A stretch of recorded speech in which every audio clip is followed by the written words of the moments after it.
North America's largest developer of dollar stores. Over 4,600 stores open since 1993. For more information, visit our website at dollarstoreservices.com. And I think we'll go ahead and get started, if that's okay with everyone. I appreciate everybody's patience. I wanted to first thank everyone for taking the time this evening to call in. Hopefully you'll get some good benefit from the information, the conversations that we'll have through the evening. My name is John LaFronz. I'm the general manager here at Dollar Store Services. I've been here for 18 years, developing stores for folks just like you and me. This is a very exciting time to be in our industry, and we'll get into that a little bit later. First, what I'd like to do is talk a little bit about our company. Again, I've been here 18 years. We've been in business since 1993, and we've opened over 4,000 dollar stores in that period of time in the United States and around the globe. We open stores all over the world. We are North America's largest developer of independently owned dollar stores and have been so since our inception. We have seven key services, all designed to get you into business as quickly and efficiently as possible. Those 7 key services consist of financing assistance, site location assistance, then we negotiate your lease agreement. We provide a complete setup of the store, including all the labor, fixtures, equipment, and signage, and much more. Then we give you extensive training. You become a member of our merchandise network, which entitles you to savings of 20 to 25% on merchandise each and every time you order. It's very critical, and we'll talk a little bit more about that. And then, of course, once you're open, we provide you with unparalleled long-term support. Now, let me take a couple minutes. I want to go back through those services and tell you a little bit more about each one. It'll take me about 5 minutes, and I appreciate your patience, because I know some of you may have spoken to someone in our office and heard this information. Others may have not, so I just want to touch on it very briefly. In financing, the first thing that happens when you come on board with our company, we ask you to do a brief application and put in place a refundable deposit of $500. That's fully refundable at any time. All you have to do is ask for it. If you can't get financing and don't want to go forward, we refund your money. If you're in site location and we can't find a good location for you, we refund the deposit to you. All the way up until the point where you've found a great location and you're ready to open a store, that deposit is always refundable to you. If you do go forward and open a store, we apply that $500 deposit to the purchase price of your store. So you never lose it. It's a great, easy way to get started. So what would happen, the way our process works, is once you've put your application and deposit in place, we first get you to financing. So if you need funding, that's the first stop. And we will assess your credit profile with you. Within 48 hours, you will know what type of funding you qualify for and how much. You'll have all the terms and so forth related to that funding, and then you can make the decision as to whether or not you would like to go forward. Hopefully the terms are agreeable to you and you do go forward.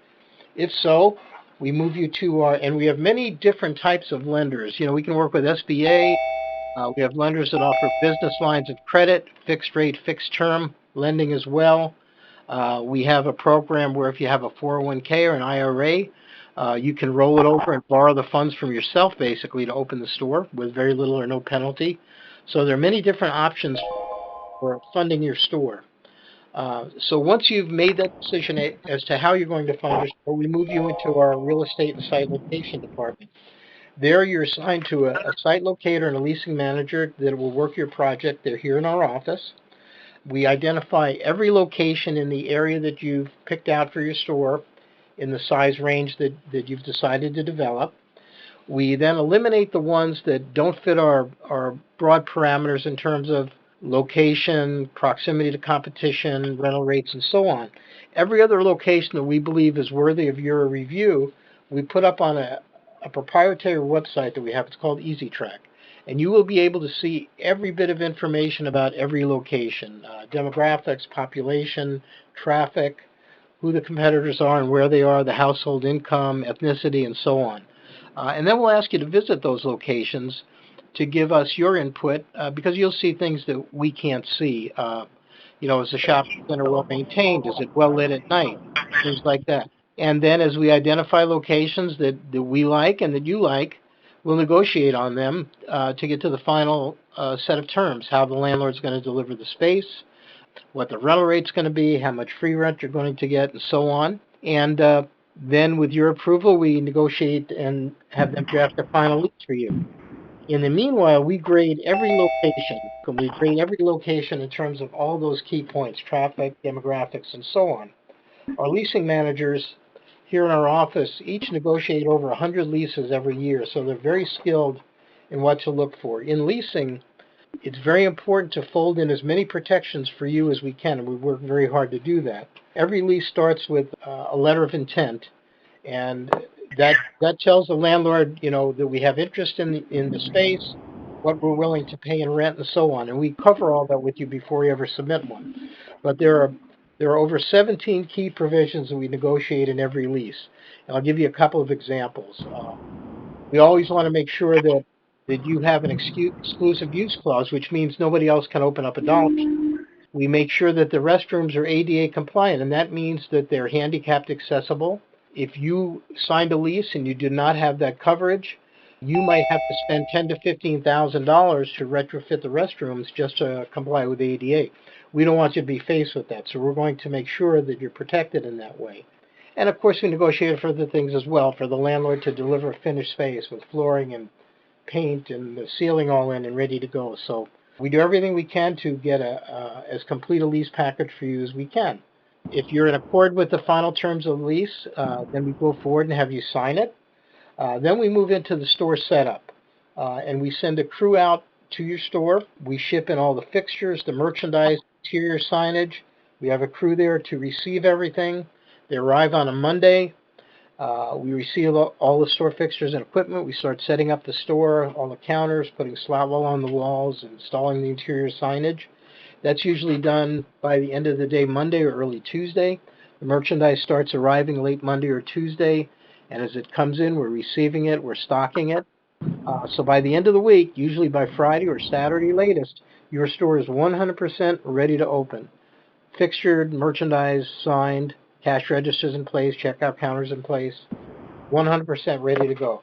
Now, of course, before we arrive on site to set up your store, we do your training, and we do your training with you over the phone and via the internet. We've got an online training program that we've been using for years, very, very extensive and very, very complete. And the trainer then interfaces with you as you complete each module of training to make sure that everything is clear, and of course to address any questions that you might have. It's accompanied by workbooks and manuals and so forth to make sure that you're fully comfortable with the store operation. At the end of your first 30 days of business, our senior management staff will offer to do a full formal review of your store's operations, and make any suggestions or recommendations that we have regarding things you can do differently or to improve.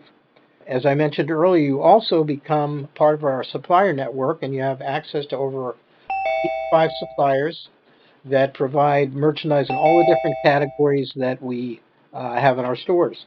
And you will enjoy savings of 20 to 25% on product versus what you would pay going to those same suppliers as an individual store owner. Being part of our network of stores gives you some great advantages.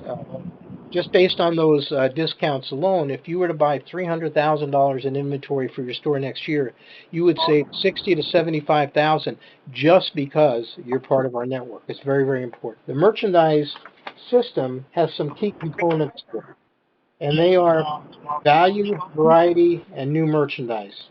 And we'll talk a little bit more about that later. And then, of course, once you're open, we provide lifetime long-term support for life of your business.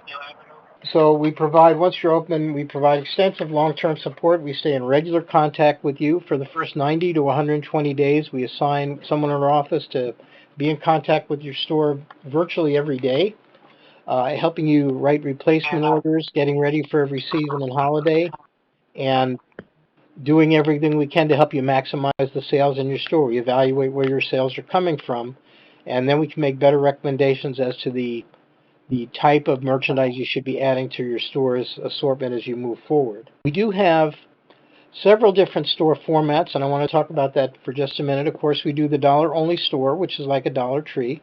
We also do a Dollar Plus store, which is like a Family Dollar or a Dollar General. We do a big box dollar store, which is like a mini grocery. It starts at about 10,000 square feet. And most importantly, most exciting right now, we do a $1, $2, $3 store. And we're very excited about that. It's very popular. It allows you to compete with everybody in your market, no matter who your competitors are, because there is no store like this. About half the product is priced at $1. The balance of the items in the store are priced between $1 and $3, and we've taken the best dollar product available and incorporated that into the store, and then we've taken the absolute best products that sell between $1 and $3. What we did was we took the best of those items, the best of that business, and created a store around it. So it's very exciting, unique in every market. The margins are great. You can support a higher rent factor than a dollar-only store can, and you can then consider many more locations as potential spots for your store. And we can talk more about that later as well. The dollar store industry right now is extremely exciting. Last year was a banner year in our business. Did over $60 billion in dollar store business nationwide. Even during the height of the pandemic, our stores did extremely well because we had product that the traditional retailers like the grocery stores didn't have and couldn't get, and of course we had it less expensively. So all the way around, it was a win for the dollar store business. The thing that I can tell you is that more and more shoppers found our stores last year because of the pandemic. We were allowed to stay open in virtually every state because the dollar store business was deemed to be an essential business. We didn't have to close like so many retailers did. A side benefit of that is that, unfortunately, a lot of businesses didn't survive. So for us and for you, that means that there are many prime locations available right now, and landlords are looking for quality tenants to fill those spaces. And they know that the dollar store business is pandemic-proof, recession-proof, and Amazon-proof. So that it's a very attractive business for a landlord to have in their shopping center. Last year, Dollar General, I use them as an example because most people know about them. They, in the height of the pandemic, in the second quarter of last year, they had the best sales quarter in the history of their company. They're up 22% over the same period in 2019. Just phenomenal growth. And that's because customers liked what they found, and dollar stores across the country enjoyed that same type of increase. CNN issued a report about 3 weeks ago that said the dollar store industry will open more stores this year in the United States than all other types of retailers combined. I mean, that's a phenomenal thing to read. More stores than Penny's, than Ulta, every retailer you can think of. Add them all together, there are going to be more dollar stores open next year than all of them, this year rather. The demand is extremely high. They estimate that retail sales this year nationwide exceed $4.4 trillion. Everything is positive. And right now is an incredibly opportune time to be thinking about getting your store open, because not too far away is the holiday and Christmas selling season. Our opening now will allow you to be in full gear to take advantage of back to school, Halloween, Thanksgiving, Christmas, and New Year's. There's never a bad time to open a dollar store, but going into the fall is the absolute best time because you're going to introduce your store to many more customers because everybody's out shopping. So you're going to have the opportunity to introduce your store to many more customers than really at any other time of the year. One or two other things I wanted to touch on, and then we'll kind of open it up a little bit. There was a survey that was done early this year after the pandemic, and I know if you've been grocery shopping in the last couple of months, you know the prices have increased quite a bit. The survey asked a lot of different questions. One of them was they asked shoppers, what are the most important things to you when you shop? And overwhelmingly, the response was convenience and price. And that's what dollar stores offer day in and day out. You know, our stores are easy to get into. They're easy to shop. People can get their shopping mission done and get out the door and go about their business. And obviously, we have the best prices on every product that we sell as compared with the grocery store. The other thing that was very interesting was over 70% of the people that were surveyed felt that the grocery store that they shop in had really price gouged them during and after the pandemic. They felt like they took unfair advantage of customers because they could. And it left a bad taste in their mouth. So more and more shoppers are doing more and more of their shopping at dollar stores just for that reason. They feel like they're getting the best value and they're convenient places to shop. So with that, I want to touch just for a second on, we have so many programs that you can add to your store, not including our packages, and every store owner has a little bit different direction, but there's so many additional revenue generators that you can fold into your business. A couple of examples are making keys, adding the EBT program, the food stamp program, to your store, which allows you to service a lot of your customers' needs and take the food stamps in payment. Accepting mail delivery, doing notary services, bill pay, lottery. Some of our stores will add beer and wine and tobacco. There's no end of the additional revenue generators that you can create, and as we get into store development with you, we talk about all those things, and the ones that are the best fit for you or that you have interest in, we help you create for your store. The stores are very individual. You can take them in any direction you choose after you're open. We're not a franchise, so you never pay fees or royalties, and you're not obligated to buy from our vendors. I know that you will, because you can save a lot of money. If you have a local supplier or there's local product that you want to fold into your store, you are the store owner. You can do whatever you choose, and we'll help you execute any of those things that you would like. So with that, let's kind of open it up to questions, see what we can talk about. What are the different levels of stores that can be purchased? Different levels in terms of size? That's correct, yes. Okay, good question. We start at 1,000 square feet and go on up to 25 or 30,000 square feet. And the prices for each are on our website. We start the 1,000 square foot store, dollar only, starts at $79,900. And that includes all the services that we just discussed. And at that particular level, can you tell me what the $79,000 includes, percentage of inventory versus other services you provide? Sure. The inventory on that store comprises about 20 to 25% of the total purchase price. The balance of that covers the site location work, the leasing work, all the fixtures and equipment, all the interior signage, an allowance towards the cost of the outdoor sign, the training, the labor to set up your store, receive the merchandise and the fixtures, the freight to get everything there, the long-term support on the back end. We include, of course, other items as well in addition to the fixtures, stereo system, cash register, shopping carts, all the things that you would imagine. Everything inside the four walls that you need to operate the store. And that breakout is on the website? Yes, it is. Everything is listed. Thank you. Thank you very much. How much on average does it cost to restock supplies? To restock, I mean, that's just a function of your sales. You know, to just use numbers, if you're doing $5,000 a week at retail, to restock, you'd want to buy at least, assuming about a 50% margin, which is about where you'll be. You'd want to be buying $2,500 in inventory just to replace what you sold the previous week. Okay. Yeah, and that's really driven by your sales. Obviously, the more business you do, the more inventory you have to replace, but that's a good problem to have. Thank you. Thank you. An add-on to that question is, what kind of replenishment system do you have? Like if I sell 5 items, how do I get those 5 items back? Is that automated? Like immediate inventory through the point of sale system? No, actually what we do, we up until a couple of years ago, we did provide a point of sale, but what we found was that most store owners ultimately ended up using their point of sale as just a cash register. And I'll tell you why. In our business, to be most successful, you want to keep in stock the core items, the consumable items that people come in for day in and day out. They're very important and you have to have them. But at least 40 to 50% of the items that you carry, you should never rebuy. And those are the hard items, the items that don't get used up. And I'll give you a quick example. When I go to shop in your store, I'll come in and I'll have a shopping list of maybe 6 or 8 items that I know I need, just like you would have when you go shopping. I know I need paper towels. I know I need toilet tissue. I know I need shampoo and a couple of bags of chips, whatever those things might be. So I come in, I buy those items. I've got them in my shopping cart. Now I start to look around, and maybe I'll see a table runner that's really attractive and a good value at $1. So I pick it up and I put it in my cart.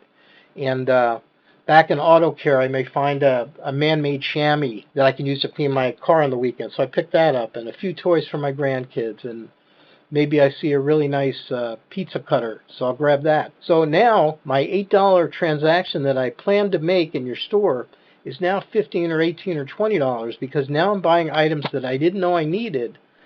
perceived value was so good that I had to put them in my cart, and so I did. Now, when I come back next week, those consumable items may have gotten used up, and I probably need to replace some or all of them. But I don't need to replace the chamois. I don't need to replace the table runner and so on. I still have those items, and they don't get used up. But if you show me something new in home decor or in toys or in auto care, well, now I'm a customer again.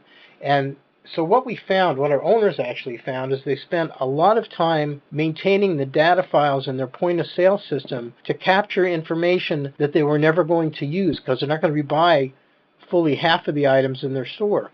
So what we did was we converted to a very simple hand system, and I used it myself for years. We set up a check and order schedule. If you have 20 suppliers that you use in your store, each week you check and order 4 or 5 of them. Order as necessary. It takes 2 to 3 hours a week at the absolute outside, and you're always having new merchandise orders rolling into your stores. Our representative that works with you here in our office, they're going to make recommendations to you on what are the best new items for you based on the sales that we see. You know, are you doing a better than average job in hardware, or you're doing a better than average job in health and beauty aids? And with that information, they can kind of guide you to determine, as you add new items, where you should add them. So that's kind of how the system works. It's very important to always have new product in your store. Every time your customer comes in, they should see merchandise that they have not seen before. So we spend a lot of time on helping you create that order system for yourself, but it's a very simple process to execute. Yes, go ahead. No, thank you. Appreciate it. I just want to find out how often does one of the businesses fail and why? Okay, good question. As we're not a franchise, we don't always get hard operational numbers. We can demand them, and every owner's independent. But anecdotally, what I've seen over the years is there's probably over a 3-year span, there's probably maybe a 10 to a 15% of the stores that don't renew their lease for one reason or another. And there's usually a few reasons. One is that it's important to be not overly capitalized, but you want to be capitalized when you open your store. The stores establish themselves very quickly, but you do need to have some working capital, you know, to carry you through the first 2, 3, 4 weeks until your store really gets up off the ground. And as I say, they do establish themselves very quickly. So that's important, and we try and force that to happen by not having someone move to real estate until we know they have sufficient funds on hand to do that. And we actually, before you even go to real estate, we do a worksheet that says, okay, your store cost is going to be this, say $79,900.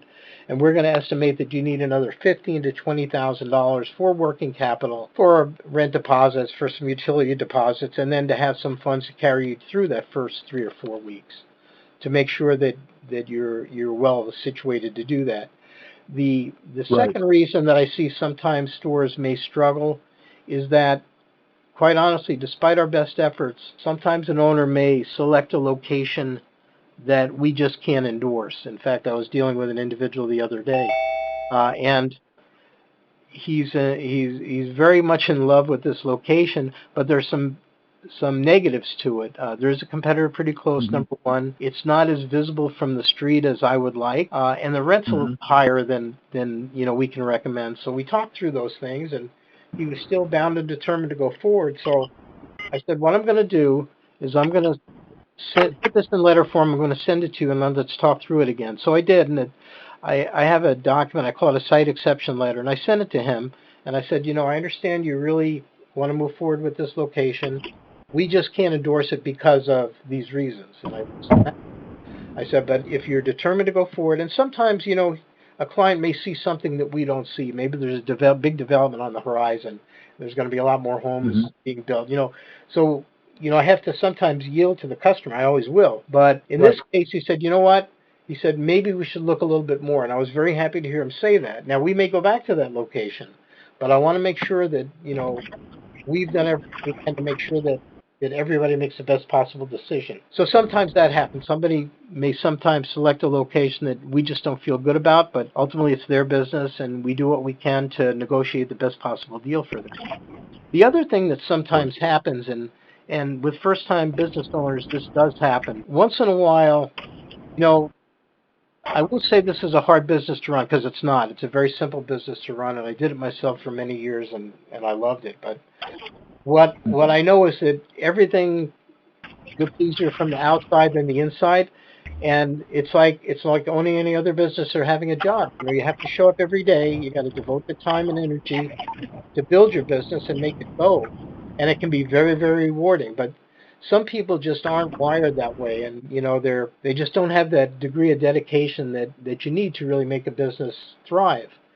And Right. sometimes that happens. They find owning a business is just not for them, and that's okay. It's not for everyone. But in our program, we do everything we can first to identify the people we know have all the tools to be as successful as possible, and then work with them to make sure that they execute those things. So does that kind of answer your question? Absolutely. Okay. Well, thank you very much for that.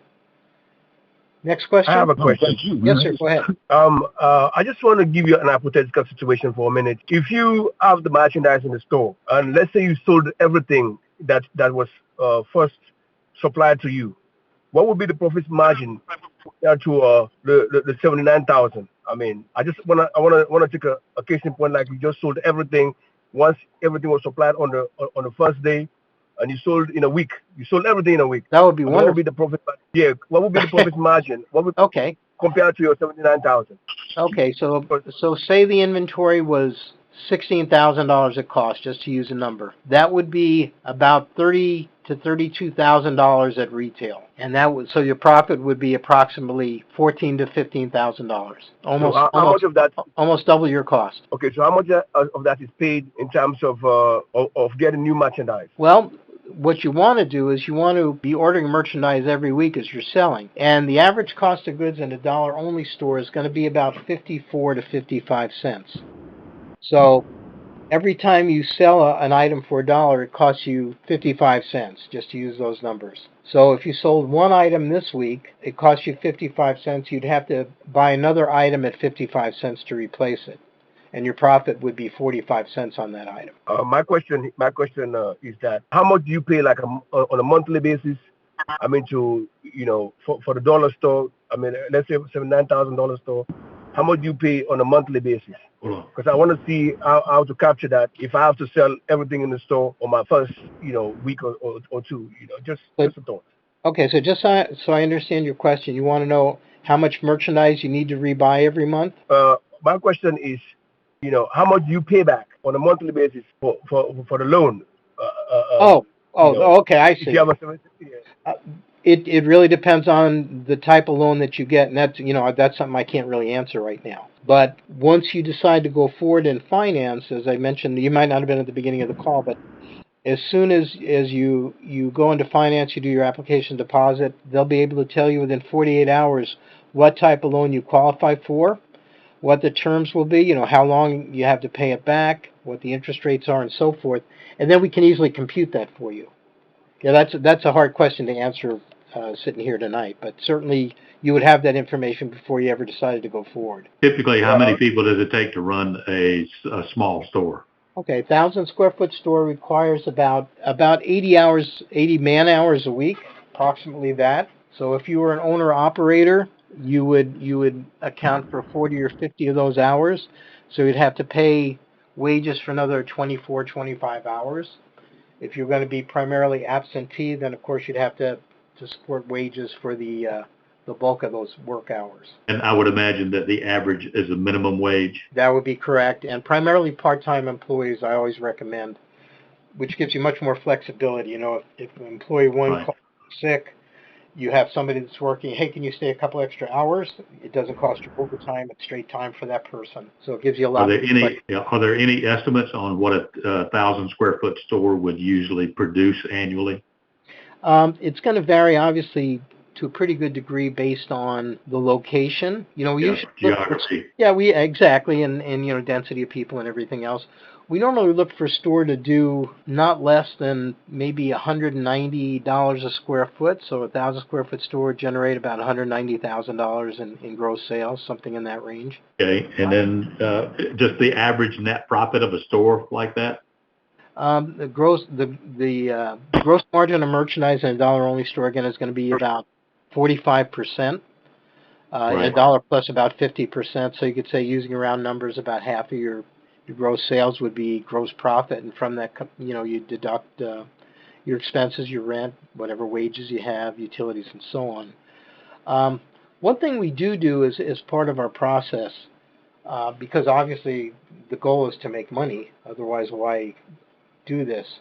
So what we do at the point that we're at lease and we have all the final terms negotiated, and we know everything there is to know about a specific location. You know who the competitors are, where they're located, what the rental rate is, how much free rent you get, and we can put a pretty fine point at that time on the potential for revenue. I can actually do like a kind of a worksheet, which is like a thumbnail P&L for that specific location. We can estimate the other expense categories, and I can kind of walk through that with you before you ever sign the lease, because now we've got a real location with real numbers and values to kind of assemble and assess. So that's part of what we do. I have a question. Yes, how would it affect the owner if the strip area, the strip mall, or the landlord experienced harm, or if that area was to take a big hit, we would still the loan repayment? Okay, good question. Mm-hmm. As part of the lease negotiation, one thing that we always try to do, and I think what you're saying is, what happens if the condition of the strip center or the shopping center changes? Right, or loan default. Yeah, one thing that we always seek to negotiate for is what's called a dark clause. And what that means is that if you go into a shopping center, maybe there's a big box store like a grocery store or a Big Lots or a Target or whatever those big retailers might be that kind of anchor the center, so to speak. Right. The dark clause says that if that key tenant, that anchor tenant, moves, closes, whatever, you have options.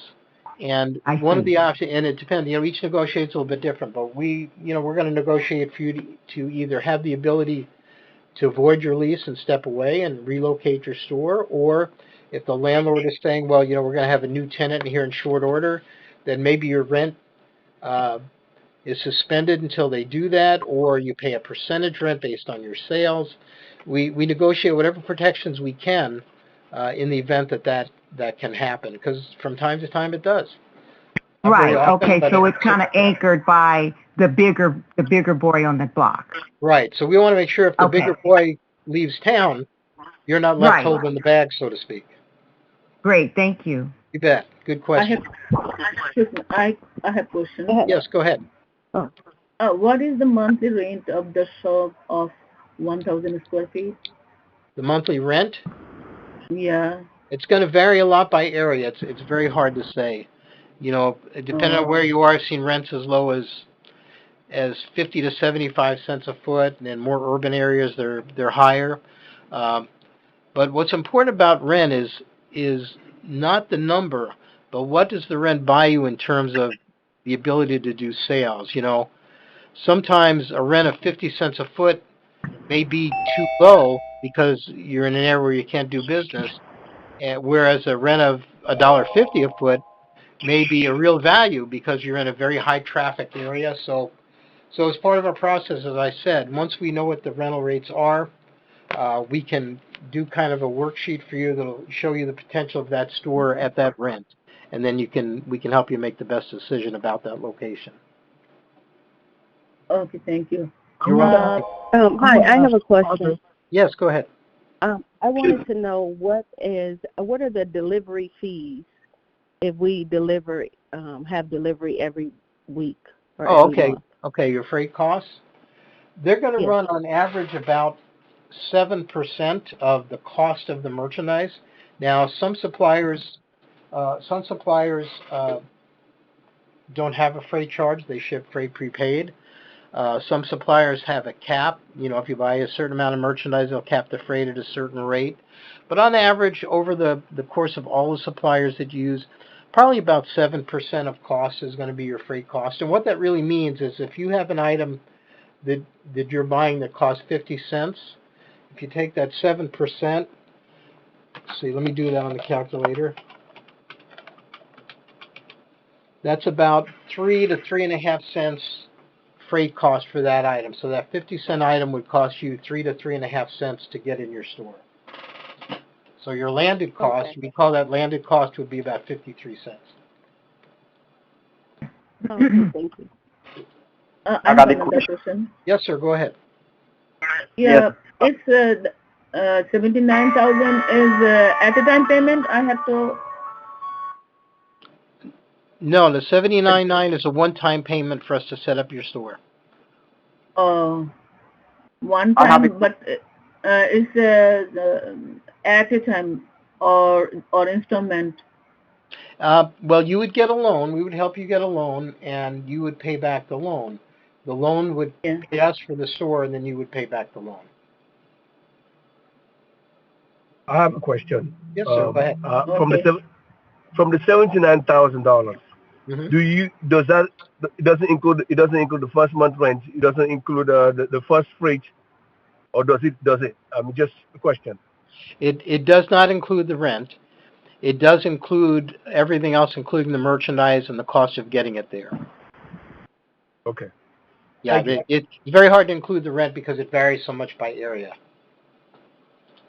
I understand. Thank you. I have a question. Yes, sir. Go ahead. How much 2,500 square feet for $1 plus? $1 plus? 1, 2, 3. Yes, $1 plus 1, 2, 3. So how much 2,500 square feet could cost monthly?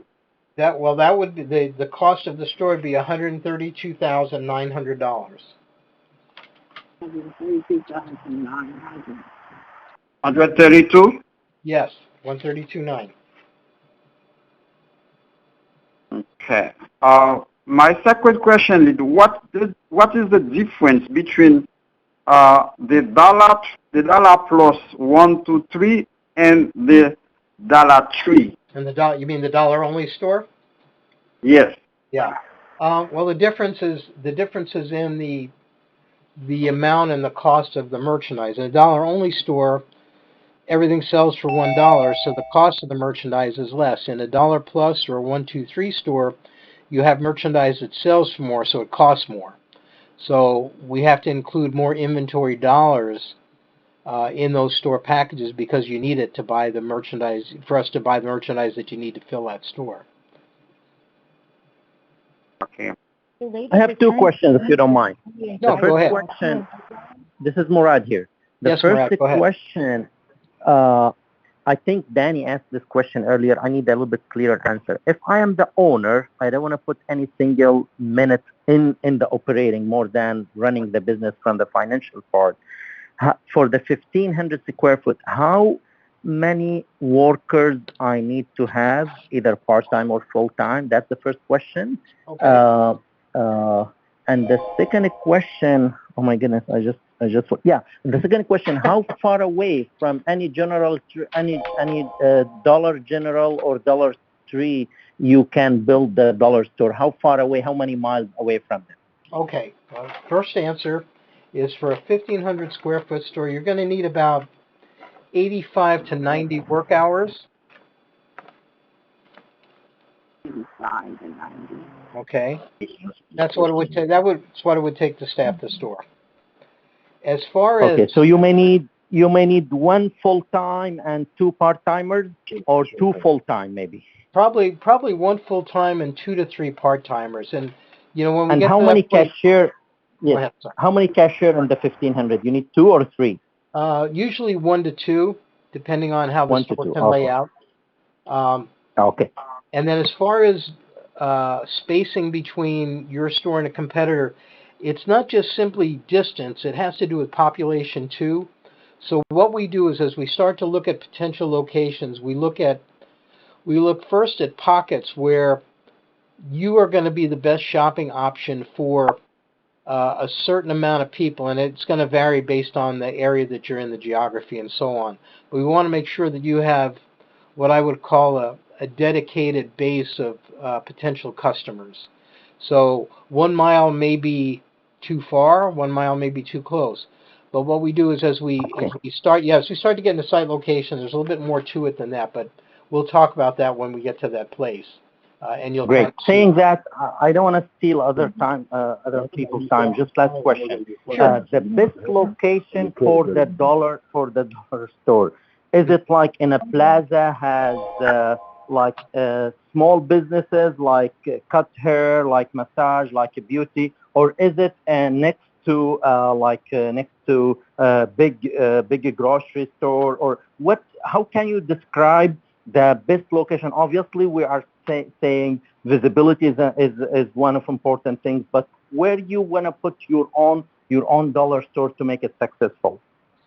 It's a good question, and we look at all those different types of environments. We look at strip centers, we look at anchored centers, we look at freestanding locations as well, though in a smaller store it's a little bit harder to find those. Really what it comes down to is a function of rent versus sales. So as we look at locations, we may look at a strip center where the rent is $1 a foot, but it's got good visibility, good co-tenants, and then we may look at a grocery anchored center where the rent is $1.80 a foot or $1.90 a foot. I'm just using numbers, so don't lock them in your head. But what I'm saying is, does that extra rent buy you more sales, or can you make more money doing less business because your rent is so much lower in the strip center? And that's the kind of analysis that we look at, because at the end of the day, you're going into business to make money, not to be in the shiniest, newest center. And years ago when I had my own stores, I had a couple of stores where I was able to get a bigger store at a lower per foot rental rate in like what you call a second tier shopping center. And I was able to make a lot of money because my rent was so low. And the landlord was happy to have me. I helped populate his center because now other businesses came and said, gee, this guy's got traffic in his store, everything's great. So there's really no one good answer. We look at all types of locations and then determine, based on the potential, we'll make those recommendations to you. Does that make sense? Thank you. A lot of sense. Thank you. I have a question for you, sir. Yes, sir. Yes. Sorry. How does this store name differently from each other? Say we have a $1 store, and then we have a store that sells about $2 to $3 merchandise. Okay. And it's about 2,500 square feet or something. Is it going to be like a dollar store or general or dollar general or something? How does those names? How do they name differently from each other? What we do is, and obviously we're not Dollar General; those are corporate stores, and you can't own one, and we can't sell one. But we do stores just like them. And what we do is we help you come up with a name for your store that kind of tells the story of what your store is. If you're a dollar only store, there's any number of names that you can use. Same thing if you did a dollar plus or 1, 2, 3. We help you come up with a name that tells the customer what you're about. And I have lists of names that have been used or considered to be used in the past, and I'll share those with you, and we'll brainstorm on the names. A lot of times, once you find a location, the location may factor into the name. Maybe you incorporate the name of the town or the neighborhood. It's or your name. Maybe it's Bob's 1, 2, 3. Whatever those things might be. But we'll help you create that name and help you research it to make sure nobody else is using it in your state.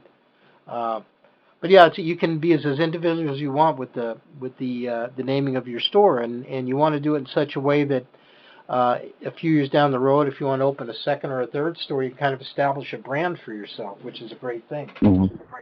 I have a question. Yes, go ahead. Yes. What will be the qualification and reference about the finance? Do you guys help the finance, or what's the requirement to be qualified for finance? Okay, good question. And I can give you kind of a broad answer. We're not the lender, obviously. We have lenders that our store owners have worked with over time and do a good job for them, so we would recommend them to you. Typically, if you have a credit score in the low 7s, I think you're in really good shape. If you're in the high 6s, sometimes there may be something that has to be taken off your credit report. The lenders can usually help you with that. But, there's a lot more factors that go into it than just the credit score. It's the debt to income ratio. There's, as long as there are no blemishes on your credit, if you don't have slow pays or late pays or things like that. Mhm.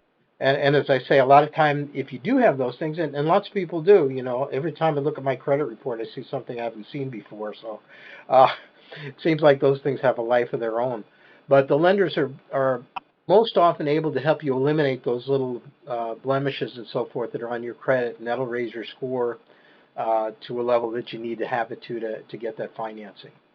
So I always tell people, never assume that you can't get financing, because I've seen over the years so many times where an individual just felt, I don't think I'm going to qualify.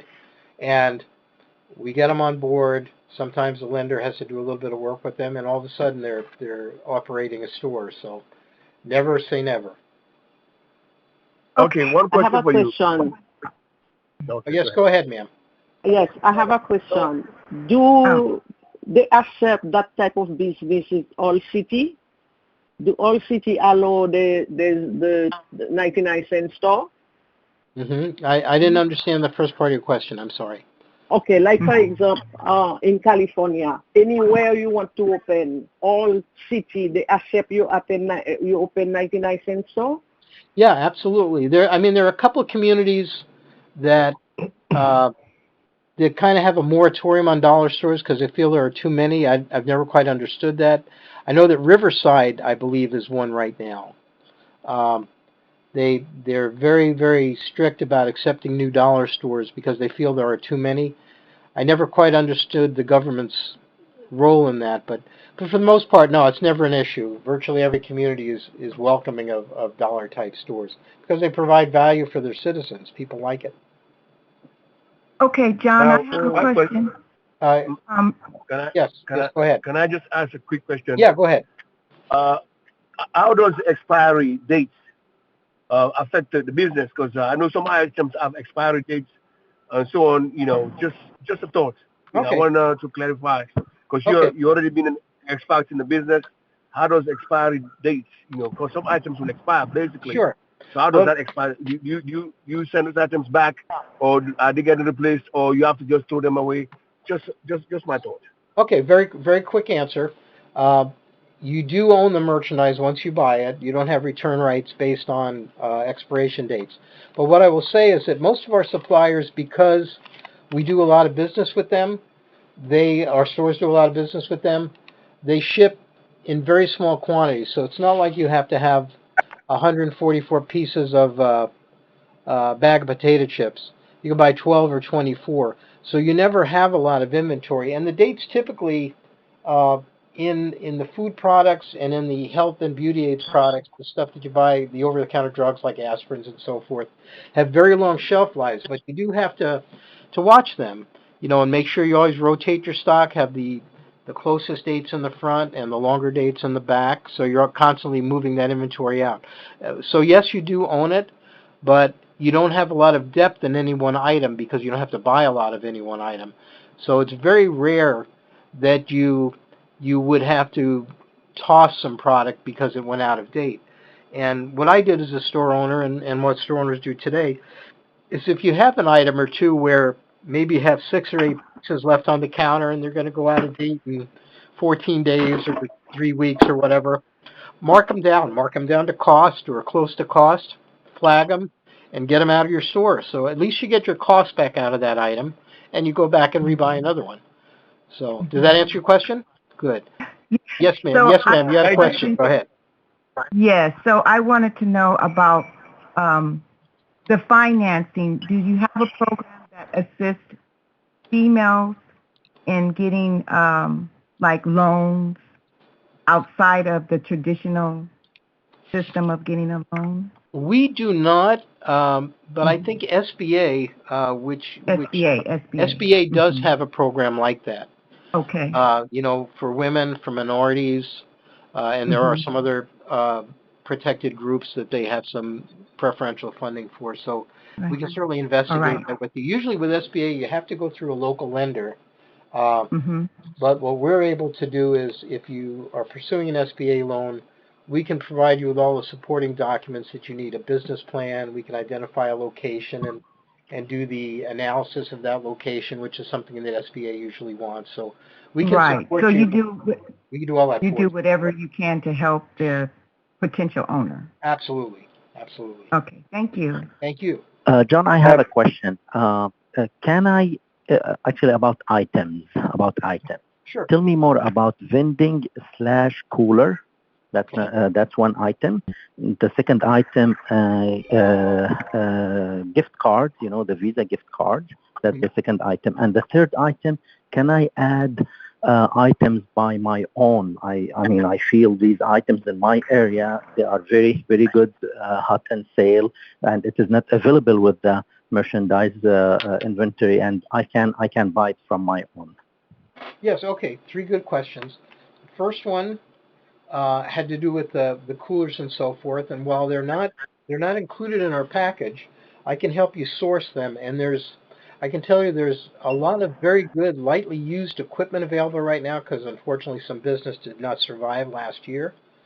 So I can help you find them, and it's a good item to add. Cold drinks sell very well. Also, Coke and Pepsi, you know, we'll put you in contact with the local bottlers in your area, and they typically will provide a cooler at no charge for their product as long as you're buying product from them, which you would be. In terms of the gift cards, we don't have a program for that right now, but I'm working on one, and I know there are resources for it. So if it's something you wanted to add, certainly we could do that, help you do that. And then the third part of that question, I apologize. What was that third item? The third part was if I want to add items not available, yes. Yes, absolutely. It's your store. We don't place any restrictions on what type of product you can add to your store. So if you have local product, you know, a lot of owners may have products that are manufactured in an area they want to add to their mix, or they're in a tourist area, they want to bring in some souvenir type product, or they want to bring in ethnic grocery product, whatever those things might be. Absolutely, you have full autonomy to do whatever you choose with regards to merchandise. Now thank you. Back to the cooler. I think when I connected with the sales first time, I think David was the salesman. When he sent me the brochure, he sent me that you guys will provide, it's including the package, 2-door view cooler and 1-door, if I'm not mistaken. I think I still have that brochure. Is that correct or no? That would be for our 99-cent neighborhood market.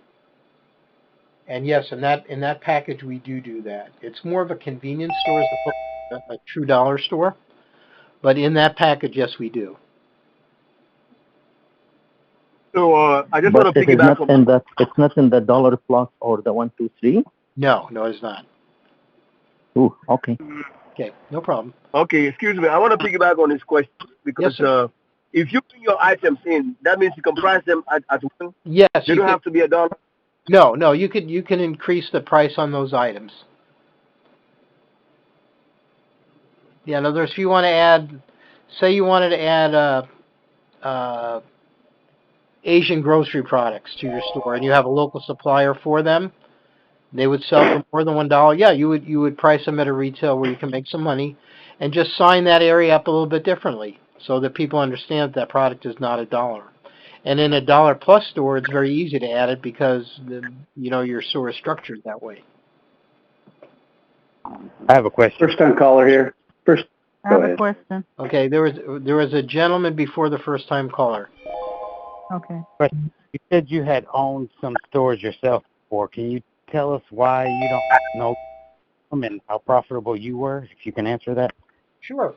I can tell you that they were very profitable, and I can tell you that, and this goes back 20 years, 22 years, something like that. I had offers from a national chain to buy a number of my stores, and it was so attractive that I couldn't say no.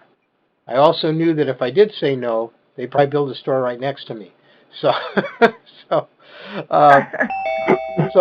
I opted to sell. It was a good point in my life. My children were growing up. I wanted to spend a little bit more time with them. So that was the reason. But no, the stores were very profitable. At my peak, I had 10 stores, all primarily dollar. I had a few that I converted to dollar plus because there was a need for it in those locations. But they did very well. I started with one little store, and I made my mistakes, and I learned from them, and so over time, hopefully, you'll benefit from what I learned, and I enjoyed the business greatly. My children worked in some of my stores. I used them as secret shoppers. I had them come in on Saturdays and help stock and clean. They tell me now they liked it. I don't recall them being as enthusiastic then, but but it was a lot of fun, and I certainly well endorse somebody getting into this business. It's easy, it's fun. You got to put in the work, like I said earlier, but very, very rewarding. There's nothing more exciting than buying an item, getting the right price on it, getting it into your store, building a display, and then watching it sell. And what I used to do in my stores, just like Walgreens kind of does now in a lot of markets, if I had an item I really wanted to promote, I put a little stack of them at the checkout, and I challenge the cashiers, let's see how many of those you can sell in a day, and I'll give you a $5 bill, if you win. And I'm going to try and sell them too. So, if you add one item to a $10 sale, something that somebody wasn't going to buy, but you saw it on the checkout, you're automatically getting a 10% sales increase for the day just by suggesting and selling that one item to every customer that goes through your register line.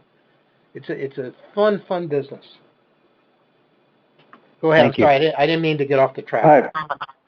First time caller here. Yes, sir. Yes, if I wanted to leverage rollover for business startup and get a small piece of commercial property, build a pre-structured building, do you support that effort and kind of making it an investment property along with a business? Yeah, no. I mean, there are certainly things that we can do. If you assume that you had a piece of land or you had a property you wanted to build on, let's say that was the situation, we can help you design what the interior of that building should look like. Right now I'm working with a client that is in exactly that situation. They have it to ground. They want to put up like one of these metal buildings in kind of a rural area, and we've done this a number of times over the years. So I'm talking directly with contractors so they understand what that building has to consist of in terms of, how does it have to be finished out on the inside? What does the configuration have to look like? How much off-sale space they need? So yeah, absolutely, we can do those things. We also have some clients that want to buy up an existing building, and we try and do everything we can to help them execute that as well. Our primary driver in real estate is to lease existing locations. But, we can go outside the box a little bit and do some of those other things. Absolutely. Right, and then you're set in stone on the 79. Even if you do that, right? Say that again, I'm sorry. You're set in stone on the setup as far as if your leasing department is not involved. That is a significant amount of time for you. Is there any sort of savings, or do I get some other services if I do it as a building? Yeah, if you bring a location to us and we don't have to do the site or location work or the leasing work, there is credits that I can apply, but we'd have to kind of talk about that one-on-one because each situation is going to be a little unique. But yeah, we could certainly do that. All right, thank you, sir. Great, thank you. I have a question. Yes, go ahead. Say I'm operating a $1-3 store, and I also want to start the stamp program or the mailbox. Is that something else added along with the price that I'm getting? Yes, we would figure out what that additional cost would have to be, but you can certainly do that. We actually have a program where you can add some of those mail services to your existing store. I'm hearing a lot of background noise. I'm not sure where it's coming from. It sounds like someone's outside, maybe. If you could mute your phone. Does that kind of answer your question? Yeah, because I just wanted to get an understanding that it will be an additional price added onto the store that I'm getting. Yes, yeah, depending on what services you wanted to add, and I would work out those prices for you. Okay, thank you. You bet. Can you tell me a little bit more about the wine and beer opportunity? Sure. The requirements obviously vary by area, so we work with you to see what the requirements are for getting a license in your city or county to be able to offer those services, those items, and then we would find the distributors for you to provide that product to you because, again, that's all local. And then we would set aside space within the store to merchandise that product. Okay, so there's no special pricing or anything like that. It's just whatever the local market would bear. Yeah, that is correct.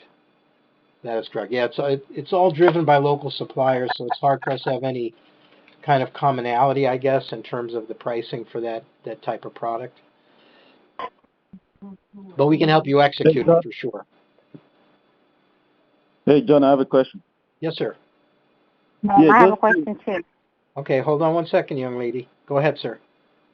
Yeah, I just want to follow up with the last question. So what kind of store will be best suited for if you want to have like a wine and beer that the man just asked about? What kind of, is it going to be like a 1, 2, 3, or what kind of store will be best? I think for clarity for the customer, you want to be a regular dollar plus store, and the reason for that is if you have a 1, 2, 3 store and you're selling a 6-pack of beer for $6.99, customers may not be accepting of that. But if it's a dollar plus store and they know the prices can range from $1 up to whatever, then it makes more sense for your customers. So I would do a dollar plus store if you wanted to do that. All right, thank you. You're welcome. Yes, ma'am. Go ahead. Okay. My question is, can the store be owned by more than one person at a time? Yeah. Like, can it be a partnership? Yeah. If you have a partner that you want to work with, absolutely, and that happens very often. Sometimes Okay, two partners each will get a loan, so they can do a little bit larger store. Sometimes we'll have two partners. One is going to be the financial partner. One is going to be more of the managing partner. Yeah, but absolutely, we can do that. Okay, thank you. Very good. Next question. Yes, I have a question. Yes, sir. How long the finance will start calling us to give us a qualification? How long is it going to take? To find out what you qualify for? Yes, the finance. Yes. Normally, we will know within 48 hours of making your application. Very quick. They'll turn right around. They'll be able to tell you what loan programs you qualify for, how much funding you can get, and what the terms are. When you're talking about the application, is it the application form we put $500 down or another application? No, it's just that application. That's all we need to get started. Just the one we pay $500. Right, exactly. And what'll happen is that the finance department will come right back to you. They'll say they want you to open what's called a credit check total account. I think it costs like $10 a month. And what that does is it allows the lenders to see your credit profile, but it doesn't impact your credit. It's a soft inquiry, so it doesn't hurt your credit score at all. But it lets them see your credit profile, and then they can come back and make the offers to you as to what they can offer for you for funding. Thank you. Thank you. Next question. Hey, John. Yes, go ahead. So I know there's different loan structures, but what is the typical loan repayment terms for that $79K? Generally, it's 6 to 7 years, and it's a fixed rate, fixed term. Each one is structured a little bit differently depending on, the credit profile that's presented to the lender. But typically 6 to 7 years to pay it back. Okay. And a follow-up to that, I know a gentleman asked earlier on that $79K, but what are you seeing kind of rent ranges for that 1,000 square foot storefront? That's a hard question because it varies so much by market. I'd say as a general rule, if I had to pick an average, about $15 a square foot annually, so about $1.25 a foot a month, something like that. But it can be higher, it can be lower, it depends on where you are. Okay. And then along those lines, I know you said about, with that $79K investment, you said about 20% of that is going to be actual inventory, or did I have that number wrong? Approximately that, yes. about 20% is actual inventory. So I know it's a hard question, but I'm just looking at, you said 190,000 in gross sales would be something that, you know, you're shooting to. Correct. What would you say would be the net profit for a absent owner, like they're not operating, they're actually getting people into work? On a 1,000 square foot store, it can be a bit of a challenge to be 100% absentee, and I'm just being upfront with you. Yeah. At 1,500 square feet to 2,000 square feet, you can be absentee and be nicely profitable. You know, but at 1,000 square feet, it really comes down to the rent to a pretty good degree. But you can be absentee, and here's what happens: some people may want to do that 1,000 square foot store and be absentee for a period of time, build the asset, maybe keep their job, and then transition maybe in year 2 or 3 into more full-time activity in the store, which is fine, because even if the store can just maintain itself and generate a little bit of net, you're still building the asset for yourself, which is not a bad thing. But if you wanted to take some income out of it, you know, a meaningful income, I would say you'd want to be at 1,500 or 2,000 square feet as an absentee owner. Okay. And with that example, what would you, I mean, net profit? Well, if you take that same 190 times 2,000 square feet, that's 380,000, and if you divide it, assuming a 50% margin, gross margin, that's about 190,000 or so dollars in gross profit, from which you then back out your expenses. So the numbers work out much nicer at a little bit larger footprint. But some challenging, but I'm just looking at what would you estimate annual expenses to be, you know, with rent and everything else out of that 190 and salaries? I'd have to put a worksheet together. It's very hard to do that, you know, sitting here on the phone. But I could certainly do that for you. If you want to give me a call tomorrow, we can beat it up a little bit more. I'd be happy to do that. Absolutely. Okay. Thank you. You bet. Yeah, give me a call. I have a question. Yes, go ahead. First of all, from all that I heard you saying, I think that it's going to be very hard to start. And why? That's like a lot of work, and I don't think it's easy as you're telling, you know. I would disagree with that, but it's actually a pretty easy business to get into. What are you seeing that you feel is going to be difficult for you? Maybe we can talk through it a little bit. Well, I think that to get started and, you know, and I don't know. what happened to, even if we have the merchandise for the store, what happened to all the refrigerator, the cooler, and all those things? You have to get them, you know, and then where the merchandise coming from? Somebody was pointing to me that a lot of them is coming from China. Well, the merchandise comes from suppliers here in the U.S. Now, I'm sorry? In the U.S.? Yeah, all the suppliers are in the United States. Now, some of them buy merchandise from China, but you're not buying from China. You're buying from suppliers here in the United States. Okay. Yeah, absolutely. So they do the importing, and then you buy the merchandise from them. And in terms of, you know, in terms of operating the business, they are very easy to set up because we do all that work for you. You know. But how much? For Go ahead. example, suppose you cannot be there 24 hours in that business. So how much money you're going to pay somebody to help you, like a manager, to be there? You don't. Here's the thing about our business. If you're going to work the store part-time, for example, you don't need a manager. You just need some reliable people. And if you can't be in the store a lot of the time, you know, maybe you pay one person a little bit more than minimum wage, another $1.50 or so an hour, to be that key person for you. You don't need a high-powered manager. And you are going to keep control of the ordering functions. I'm going to really recommend that you keep track of the ordering yourself, which will take you 2 to 3 hours a week. And that's really the most important function. Then as long as you have somebody that's reliable and honest, you don't need to be in the store all the time, and you don't want to be, quite honestly.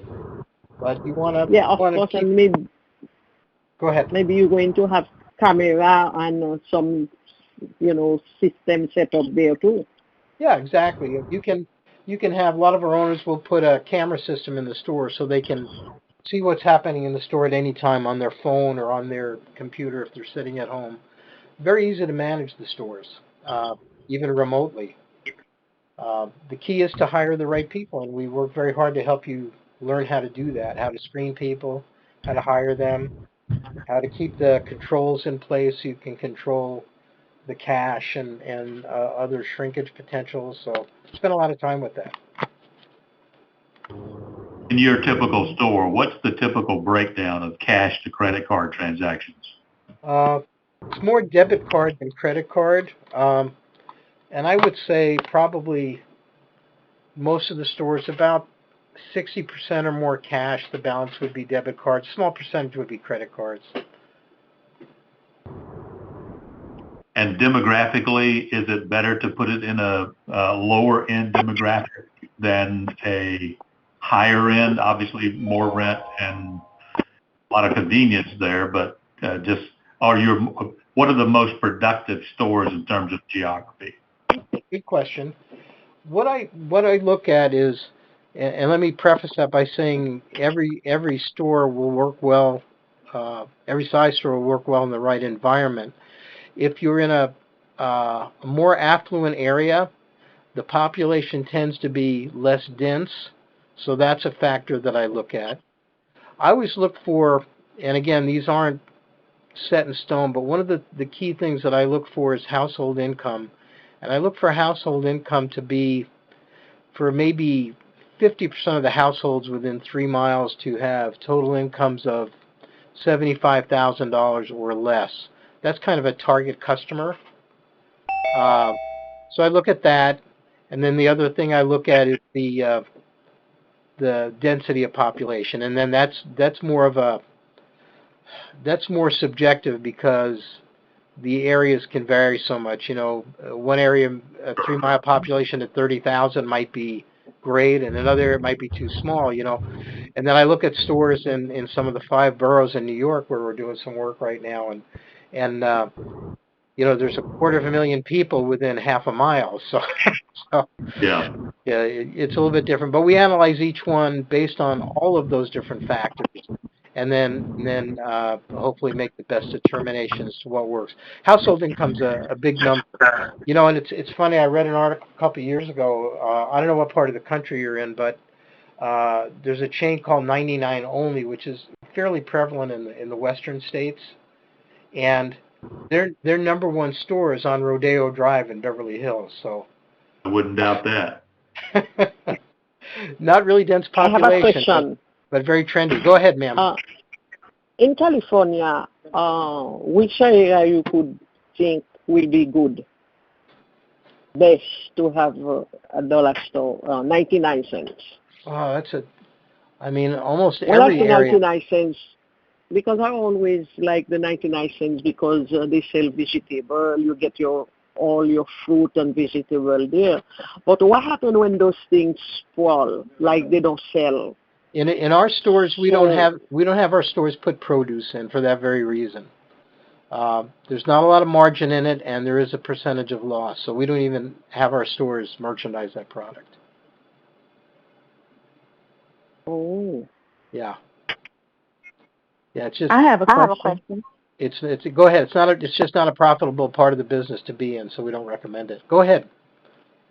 When you're looking at the party store, and I know the average starts at 1,000 square feet.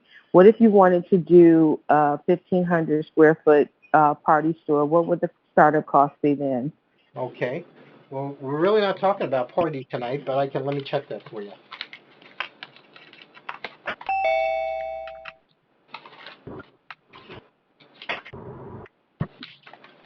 Party stores would start at $89.9 for 1,000 square feet.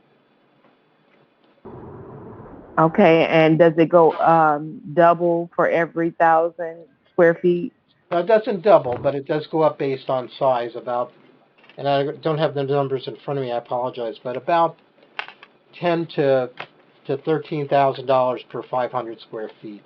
Those prices are all on the website if you want to take a look at them, and it kind of breaks down each size in 500-foot increments from 1,000 to 1,500 to 2,000 to 2,500 and so on. Okay, thank you. I'm looking at 1,500. It would be 102,900. Oh, you have it open? Thank you. Yeah. So, Very my good, thank you. question, please. Go right ahead. Okay. Financing, like you said earlier that the credit scores to be the low 7s or the high 6. Let's assume you get approved, but not enough to cover the startup. What do you do in that case? Well, then you would probably have to wait. Now, sometimes individuals may have some funds available, so approval for a pretty good percentage of the total will be enough with their own funds to get them there. But other than that, no, you wouldn't be able to go forward, obviously. You'd have to wait. I have question one. Yes, go ahead. Yeah. If I'm not able to run the business, or if I change my mind, I don't want to do that business, what can I do then? Most often you would want to put that business up for sale, either with a business broker or through Craigslist or something like that, seek to sell the business. Most often you would have success doing that. The only other option you would have beyond that would be to close the business and liquidate the inventory and the fixtures, but most often I would say you'd have good success selling the business and just moving on to whatever's next in your life. I have a question. Yes. Okay, thank you. Thank you. Go ahead, ma'am. Okay, when you see about the score, so what's the credit score you have to have in order to start? To get funding, you'd want to be in the high 6s or the low 7s. And then, other factors come into play too. What your debt to income ratio is. Is your credit report pretty clean, or there are maybe some bumps on it that the lender may have to help you take care of. It's really hard to give you a hard and fast answer to that. That's why we go through that quick approval process, so you'll know very quickly what you can qualify for and what the terms are and so forth. I have a question. Yes, go ahead. Okay, if you open a business, one of the store right now, how much is the minimum wage? Minimum wage varies by area. I don't know where you are. Where are you located? In California. Okay, in California. Hold on just a second. I can look it up for you.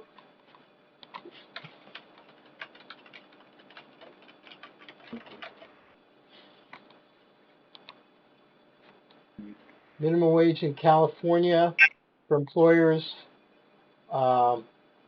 with 25 or less employees is $13 an hour. $13 an hour for less 25? With less than 25 employees, which that's where you would be. You would have more than that. Mm-hmm. Okay. Okay.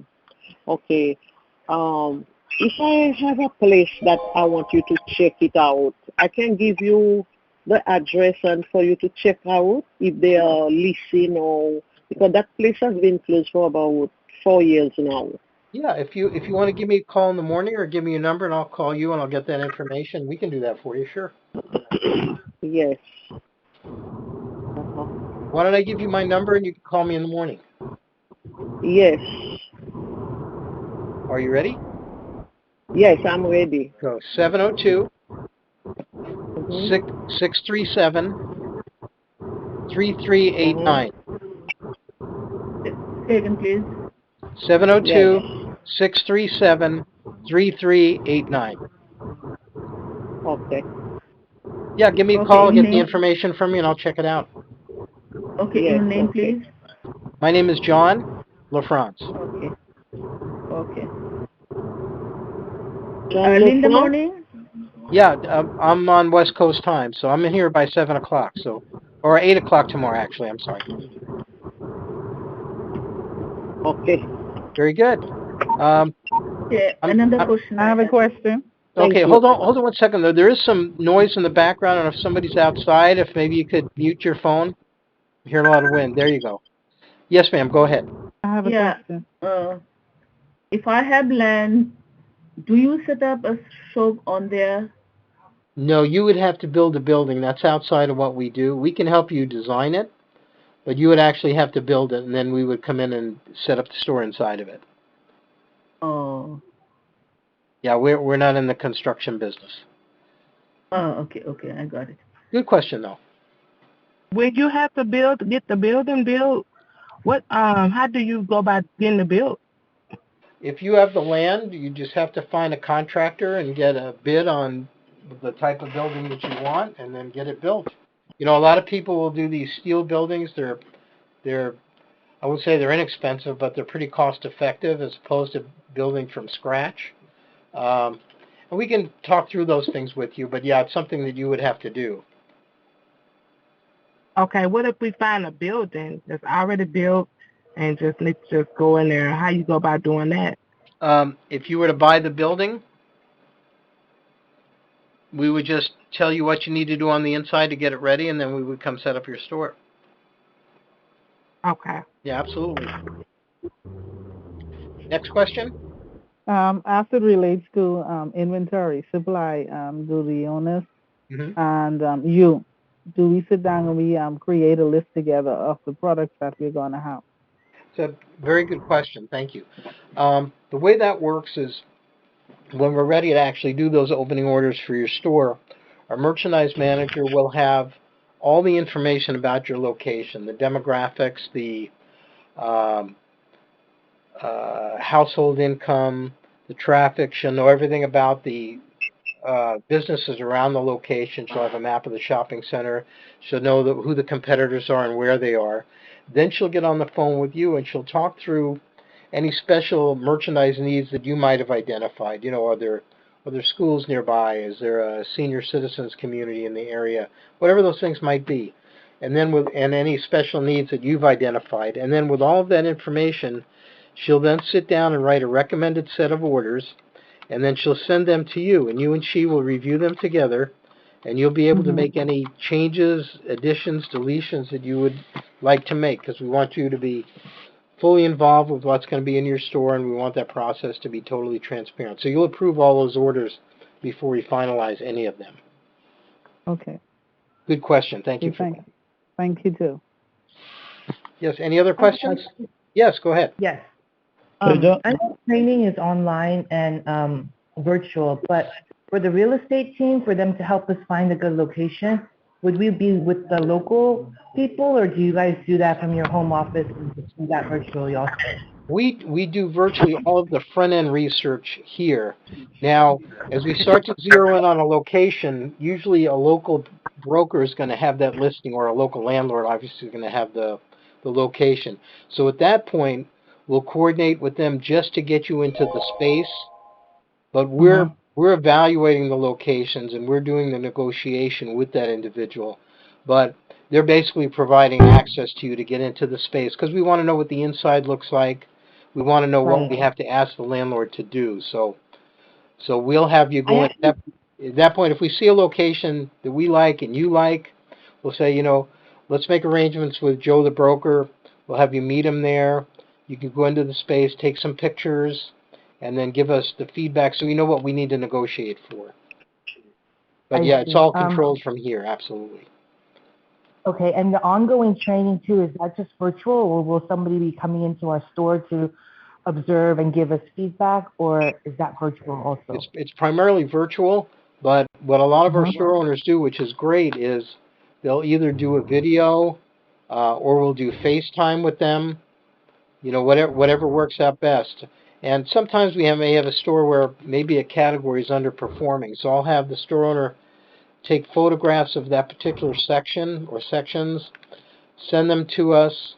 We'll review their ordering history, look at the photos, and there's usually recommendations that we can make of things that might need to be adjusted or changed to get that category back on track.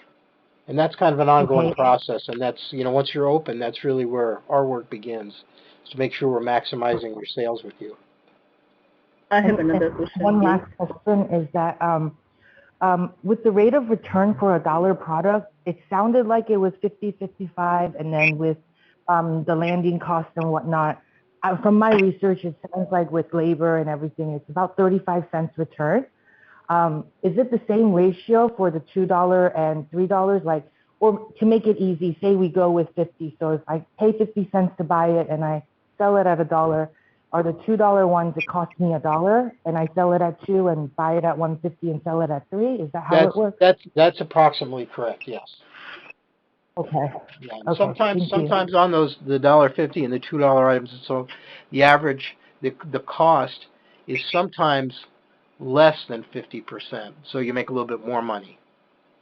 But yeah, as a general rule of thumb, the numbers that you just recited would be correct.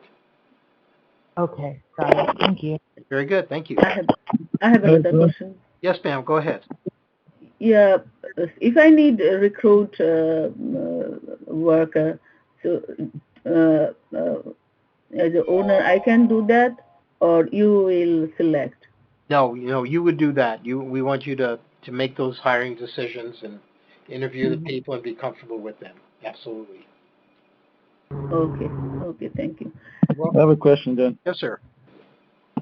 For a 2,000 square feet for dollar plus, what does that cost? Okay. Give me 1 second. Do you have that number?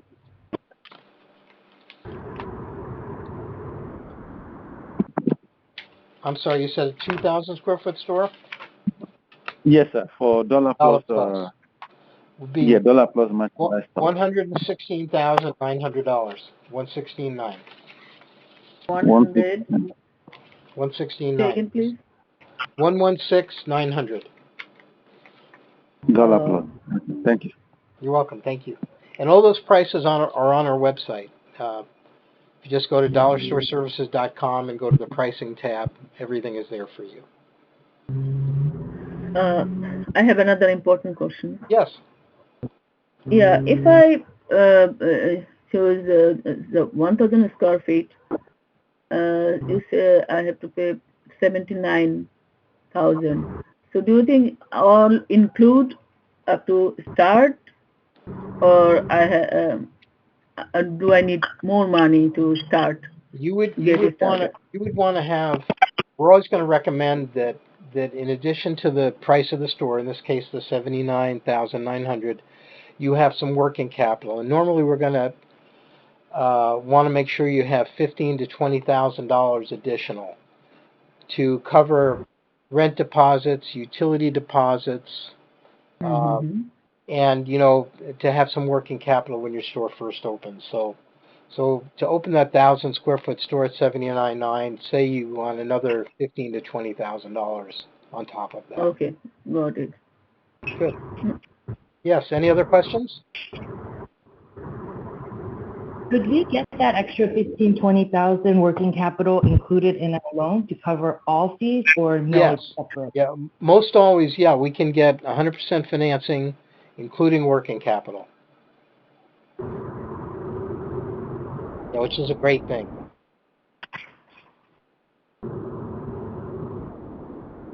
What's included in the working capital? I said most often we can get 100% financing for you, including working capital for the price of the store. So the working capital typically is going to cover, and we estimate these expenses before you even move into real estate, make sure you have the funds that you need. But typically it's when you sign your lease, you're going to need to put up 1 month's rent and 1 month's security deposit. You're also going to have utility deposits for your power and water and whatever. And then you want to have some working capital on hand to carry the store for the first several weeks until you really start to generate income, which happens pretty quickly But we want to make sure that you're well positioned to go through that first couple of weeks. And does that working capital include salaries or Yes. pay Yeah. for workers? Okay. All right. So you answered my question before I even answered. That never happens. But Thank you. Usually I answer the question that didn't get asked more normal. But thank you very much. Thank you. Any other questions? Yeah, I got a question. Yes, sir. Go ahead. What kind of system you have in place, or is it something that the owner will have to decide in terms of like inventory? Is it something that place the order by itself, like POS, like point of sale? Is it something that's automatic, or is it something that's done manually, or like the system overall? It is a manual system. I don't know if you were on the call earlier. We did talk about POS for a little bit. We used to provide one, but because of the way the dollar store business works is that fully 50% of the items that you carry, you're never going to rebuy. You're going to continue to rebuy the consumable products that people buy and use up every week. Paper products, food items, health and beauty aids. But all the other merchandise in the store should constantly be changing. So every time somebody comes in, they're presented with merchandise they haven't seen before, and that's what builds your average transaction. So what our owners found over time was with the point of sale system, they were spending a lot of time maintaining the data files to get information that they were never going to use because they weren't going to rebuy half the items that they were tracking. So we reverted back to a manual hand system. We break up the suppliers that you use in your store so that over 4 weeks you check 1/4 of them and order as necessary. It's a very simple system to execute, and we go through it all in training. And that's how that system works.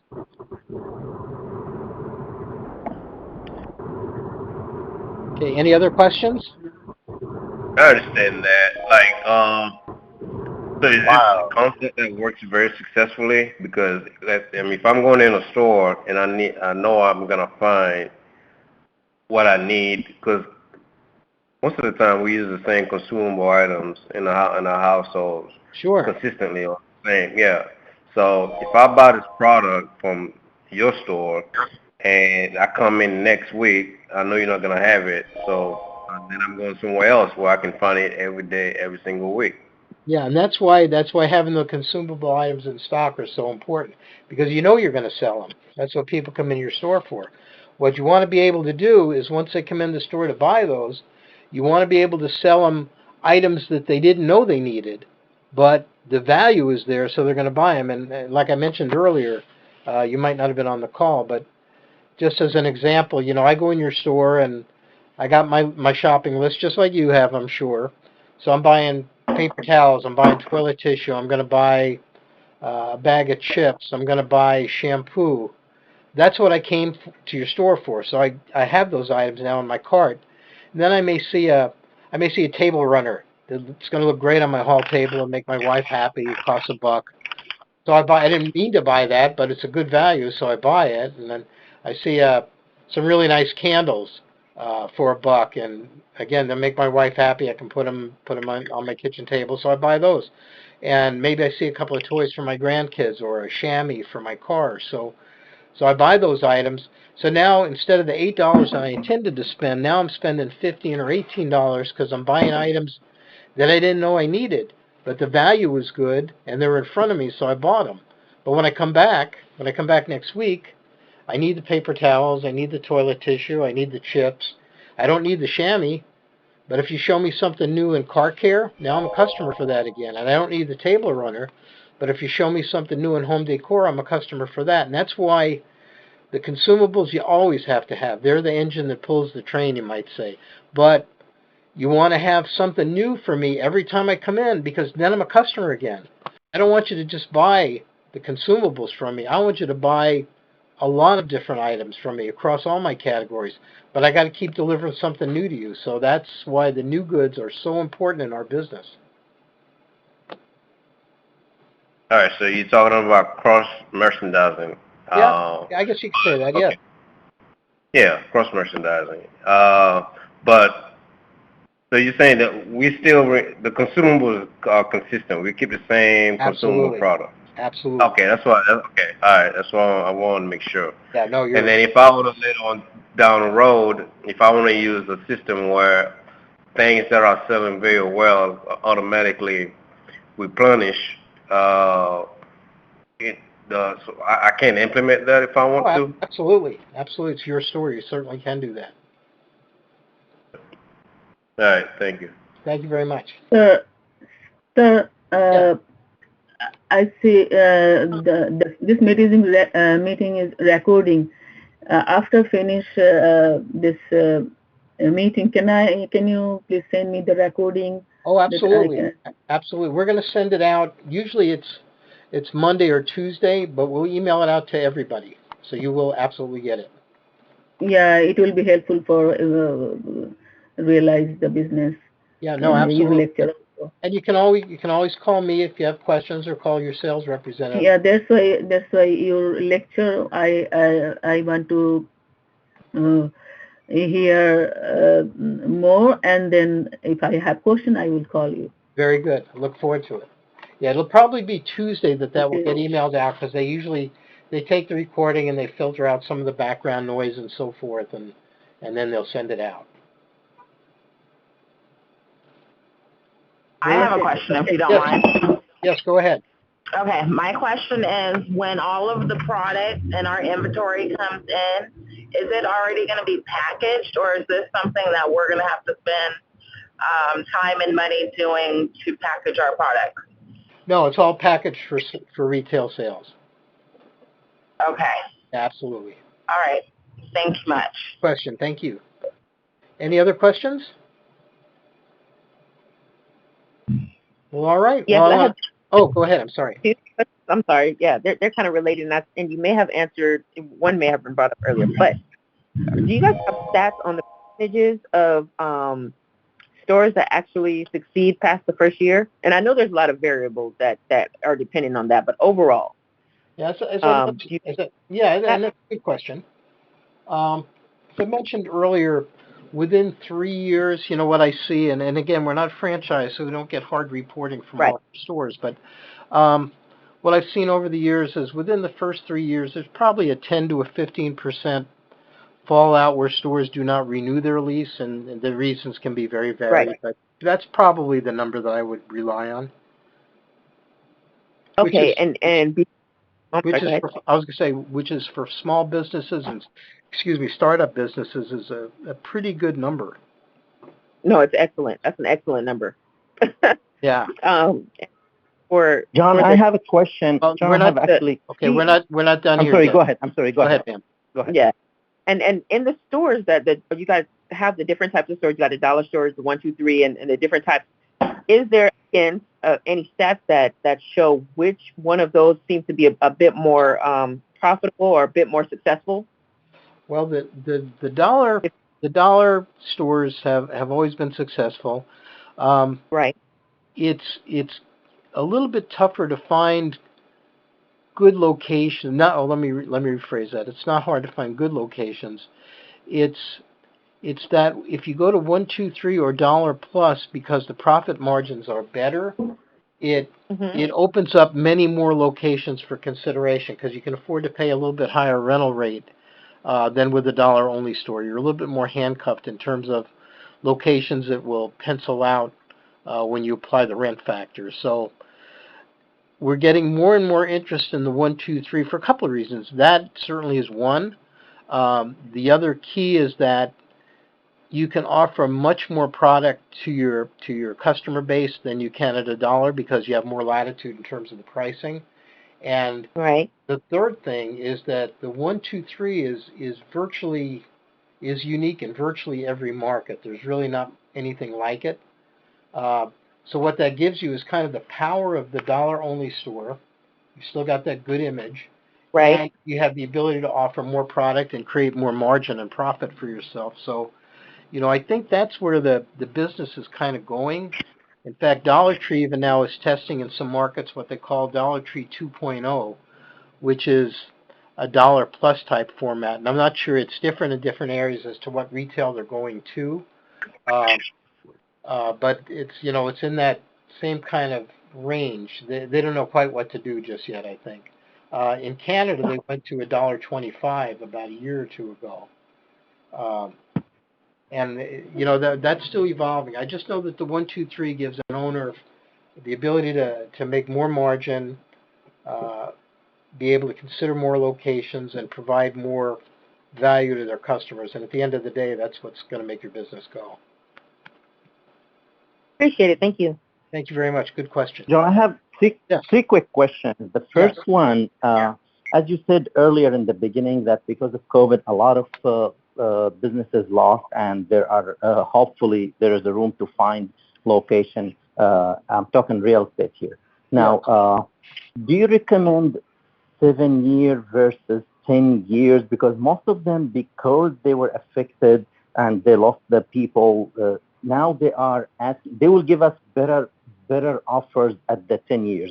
And because it is a dollar store, it should work. There is no reason this business will not make money and not work. So now, if I get an offer of 7 years, but a little bit high price, like 2 or 2.2 dollar, I'm just throwing an example. Sure, I versus understand.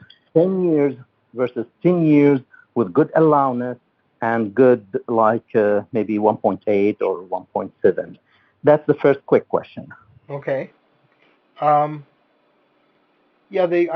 lease terms and the rates are going to vary. The longer you can lock up a location, typically the better it is for you. What we always look to do is do an initial term and 1 or 2 option periods rather. So maybe you would do a 5-year lease and 2 5-year options, because you want to have the ability to lock in your rental rate for those 2 option periods, but you also want to have the ability, if you want to move your store or go to a larger location, you want to be in control of it. So maybe after 5 years, you may say, you know what, I've got this 3,000 square foot store. I need a bigger store. So right. You need to have an exit strategy. Sure. Strategy. Yeah, exactly. You may want to be able to go to another center and grow. Or a lot of times when we negotiate a lease, we'll negotiate for what's called the right of first refusal. What that means is, if you're in a store, say you're in a 2,000 square foot store and you're in a center and you're doing nicely, and you say, gee, I wish I'd gotten a bigger space, but now I'm here, I got to live with this for a while. With that right of first refusal, if a larger space or an adjacent space becomes available in that shopping center, the landlord's obligated to offer it to you before he puts it out on the market. So if the store next to you, and actually I have a situation I'm dealing with right now with an owner, they wanted to expand their store, and the business next to them went out. So now we're negotiating for them to be able to get that larger space, to add that space, to create a larger space, because the landlord was obligated, because of that right of first refusal, to offer it to them first. What is this called? First refusal? The right of first refusal, which means the right of first refusal. Right, and okay. That means that if another space or a larger space becomes available in the center, the landlord is obligated to offer to you first before he puts it out on the market for people to view and bid on. The second quick question, if I decided to open a second dollar, let's say I open now, I'm very happy, start making money, and about 6 months or a year from now, I was thinking in opening. Do you guys give a discount for the second store? Yes, absolutely, and it varies based on the size and some other factors, but yeah, absolutely we do. Okay, yeah, the last question. We're very happy to have that happen, believe me. Yes, that's a good thing to deal with. Yes. The last question, and I'll stop here. Promise. The last question. Let's say I got $1,500 store. You guys gonna put the layout on the 1,500 regardless how large the site, right? Maybe let's say the site is 1,900. So you will put the layout, the roofs, the shelves, and everything on this 1,500, and the other 400 you will leave it, or you will put the 1,500 on the 1,900. Okay, good question, and that can happen a couple of different ways, because it does happen. And what I would say is, when we start to work in real estate, and you come into real estate and you say, I want to do this 1,500 square foot store, we're going to look for spaces up to 2,000 square feet anyway. And the reason for that is we don't want to miss a great space because it's 1,600 or 1,700 square foot in size. You know, if it's a couple hundred square foot bigger, we're going to find a way to make it work for you. Great. And if it's that much larger, in your example, 15 to 1,900, it's 400 square feet. I'll come up with a way that if you want to fixture and merchandise that extra 400 feet, I'll come up with a budget that probably can work for you. Worst case, what we would do is just do the 1,500 square foot package, leave a little bit of room in the back, and then when you're ready to grow into the rest of that space, we'll help you, at cost or just slightly above cost. We'll fixture it, and you can buy the additional merchandise and fill it out. Because the worst thing to do is miss a great space because it's a couple of hundred square foot larger than you've targeted. So we never want that to happen. So we will make those work for you. Scenario. This is bringing me a quick scenario when I talked earlier to Mario that let's say I get a package of 1,500, but in the 500 I want to isolate it for a different type of business, completely different, and I have a deal with the landlord that I'm gonna put. So gonna be two businesses in one place. Is this something you guys okay with legally? Sure. Absolutely. The trick is always not a trick, but we want to make sure, say you want to do that. You want to have a 1,500 square foot store in a 2,000 square foot space, and you want to have 500 square feet dedicated to selling cell phones. Cleaning company. Okay, whatever it is. We just have to make sure that the landlord's accepting of that when we negotiate the use clause for that space. That's all. Okay. Sure, and we'll do the design with you. You may say, okay, I want to keep this side of the store open for this other business, or I want to have 400 or 500 square feet in the back so I can have a counter and service my cleaning business. Whatever those things are. Yeah, we'll make that work. Absolutely. Thank you. Easy. All right. Any other questions? And if not, I have another question. Yeah, go ahead. I'm not sure who's left on the call. We'll find out. Go ahead. Okay, so when we're going for the loan, is the loan actually a personal loan, or is the loan in the business's name? Like, is it a business loan? It's always going to be a personal loan. Okay, all right. At least in our story, yeah. Even if you go SBA, it can be in the name of the business, but it's going to be guaranteed by an individual. So. Okay, and also in your videos, I've watched your videos. I'm sorry, go ahead. Oh, I was going to say, because it's a startup business and you have no business history, it's very hard to get a business loan, in the name of the business. But go ahead, I'm sorry. Right. I was looking at your video, the various videos, and I noticed that the setups of the stores are very similar. So is that just kind of standard across the board, just by, best practice, or is that just... Yeah, the fixturing is the same. The signage is basically the same. We can vary it a little bit. But most of them, we know what makes the best presentation. But within that, the store sizes are always different. You may have a 2,000 square foot store and it may be wider, not as deep, and then the next space may be narrower but deeper. So they do vary a little bit, but you're right. Overall, the look is going to be very much the same because over time we know that seems to work pretty well. Okay. All right. I just noticed that, but thank you. Good question. Yeah, I've never been that creative, but but we do. Sometimes we'll have an individual that wants, like we're doing a store right now, and the individual wanted to do a different color scheme for a signage, so we can execute those things. So, okay, any other questions? Thank you very much. Another question. What about when you have your employer tax for them to pay tax and things like that? What to do? You set up something for that? We don't specifically, but a lot of our stores use a company and actually we use that same company here for our employees. There is a company that has different types of packages, to do your payroll, to do your employee withholding and all those different things. It's called ADP.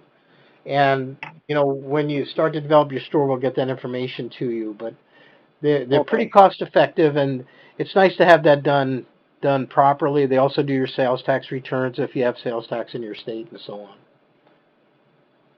Okay. Okay. Yes, any other questions? Yeah. Can I get this, not only me, so say I have another partner? Yes, absolutely. You can have a partner. Okay. Absolutely. Thank you. You're welcome. Thank you. Any other questions? Would if a caveat on that, would that loan be a joint type You of know, thing in both names, or go ahead? it would probably be 2 loans, one for each individual. Okay. Okay. And they kind of split it. Correct. Yeah, and that happens a lot. Okay. I may be able to qualify for 60,000. My partner may get 50,000, and together we do a store. Oh, okay. Oh, okay. Sometimes it would be a husband and wife, or 2 siblings that do a store together. So right. Yeah, happens all the time. That was a good question. Yeah, Thank you. Okay. Yes. Anything else? Well, okay. Well, I want to thank everybody for taking the time. I know it was a long evening. I appreciate your patience, and certainly the questions were great. And look forward to having the opportunity to speak with all of you and hopefully do some stores together.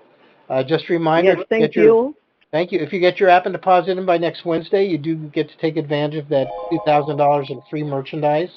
And my phone number is on the email and the text that you got. If you have any questions, please give me a call or call your representative, certainly. And we'll send out a copy of this recording early next week as well, so you'll have that if you want to go back through it. Okay, sir, can you repeat the offer, please? Yeah, my number, 702. Offer. Oh, it's $2,000 in free merchandise added to your package when you open your store, as long as you get your application and deposit done by next Wednesday. Next Wednesday. So, Right. So 1 week. Yeah, that's, what day is that? Hold on, I can tell you. Yeah, the 1st July. Yeah, July 1. Yeah. So what will be the next meeting? The next teleseminar, I believe, is July 8th. July 8th, okay. Yeah. And it's up on our website. You can sign up for that anytime. And then I think the one after that is in August sometime. Yeah, I remember. Okay, I remember. And what's the timeline to be able to open your store if you put in the deposit by next week? Like, what's the deadline? I'm assuming there's a deadline. Oh, to actually open the store? Or yes, move forward with it. Let's say we send in the money, the $500 deposit, then the process needs to start by when? There's no cap on that because, it may take a while to get your funding. It may take a while to find a location. So no, as long as you can get the seminar and get your deposit in by next week, whenever you open, you can take advantage of that. It doesn't go away. Oh, we should have led the meeting with that. Well, before you do the next one, I'm going to have you coach me a little bit more. Another question? Thank you. Thank you very much. Thank you. Y'all have been great. Thank you so much. Yes. Hello? Yes, go ahead. So what I have to do, I will deposit $500? Just call your rep tomorrow. Do you know who your sales representative is? Sorry, say again? Do you know who your sales representative is? Yeah, someone called Sean. Sean, okay. Yeah, just call him tomorrow. He can walk through that with you. Okay, thank you. You bet. And if you can't get him, call me. Thank you. Thank you all very much. I appreciate your time. Thank you. I appreciate you. You're very patient. You're very patient. Thank you. Great questions. You guys had great questions. It was a very, very good night for me. I really appreciate it. Thank you. Thank you so much. Enjoy your evening. You as well. Thank you all so much. Good night. Thank you all so much. Bye-bye. Good luck to all of you. Bye-bye. Good luck. Take care now. Thank you. Bye-bye. You still there? Yeah, I'm still here. Got a question? Yeah, I got a quick question. Yeah, go ahead. Now, we're Central Michigan, And what's how does the freight come in? Does it come in by company truck, or is it shipped in by you know, Normally, DHL or something? yeah, normally it's common carrier. It depends on the size of the order. You know, if it's going to be, pallets or more than one pallet, it's going to come common carrier, and the suppliers will always shop the rate, so they'll get the best rate for your particular shipment. Smaller niche type suppliers typically will ship UPS or FedEx. Okay, so then basically we won't have a standard shipment like on a Monday or Tuesday every week or something. It's only when we order. That is correct. Yeah, it's based on when you place your orders, and you always want to, as I mentioned earlier, you want to be checking and ordering a certain number of your suppliers each and every week. So, for two reasons: one, for merchandise flow, so there's always goods coming into your store, and two, for cash flow purposes. So, you don't want to wait 3 weeks and then write a humongous order, and then it's more expensive to buy. You have out of stocks before you get that order in. Always better to have merchandise flowing, and the goal is always to have virtually all or all of that merchandise go on the counter when it comes into your store. I've never been a big fan of stock rooms. If you can get everything on the shelves when it comes in the door, the only thing you should have in your back room is some back stock on bulky items like paper products and maybe some of the household cleaners and so on. But everything else should go right on the shelf, so you handle it once when it comes in and once when it goes out the register. So keeps your labor costs low. That's the way I would prefer it anyways. Yeah. Back rooms have a tendency to eat up merchandise. I don't like them. And it costs you man hours too. Yeah. And invariably there's a lot of hidden costs attached to having goods in the back room, and you just don't need it. I'm a fan of having, like I said, just those key items in the back room, nothing more, and just turning and burning the inventory. You get it in, you run it back out, and you buy it again. That's the fun part of the business. And customers like to see that too. Like, gee, this store's always busy. They're stocking every day when I come in here, and it's all around. It's a big advantage. Oh yeah, yeah. We've like my wife and stuff has worked for a Dollar General in the past and for years as a manager. So we've been through that, watching how that works. And I'm sure it's the same thing. Yeah, I was going to say, I can tell by your questions that you're grounded in retail. That's always a big plus. So. Yeah, some of the questions are scary. Yeah, yeah.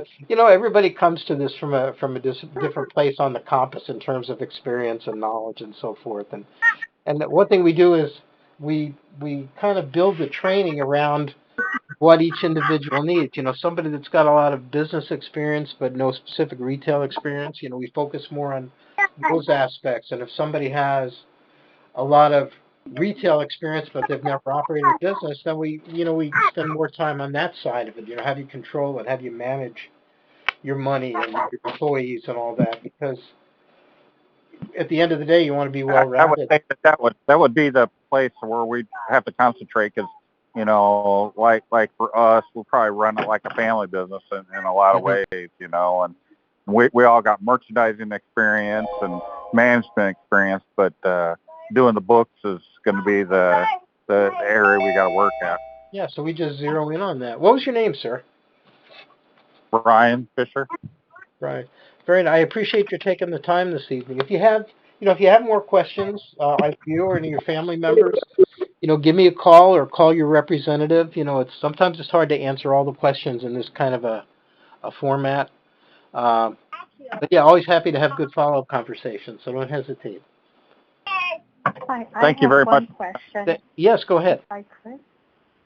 Yes. Yes. As an employer having a store, I was kind of worried, or I wonder, do many of, or do most of your employers who have dollar stores are able to give their employees health benefits? Most do not, based on the size of the business. It's kind of difficult to execute it.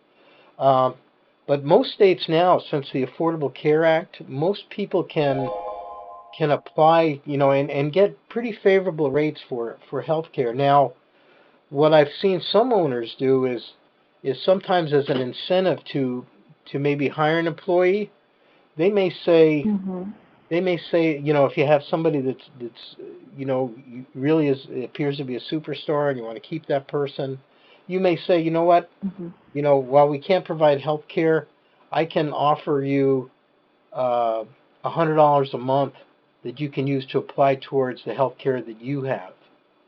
So there's ways to kind of get there and incentivize an individual, to stay with you as opposed to going somebody else for 25 cents an hour or something like that more. And there are other things you can do too. As you start to build your business, maybe you can create some profit incentives, and we can talk a little bit about how that might work. Where if the business does better, your employees do better, and that's a great way to keep good people too. So there's a lot of different ways to go at that, and we can talk more about that as we move through the process. So. Right. So it's not really a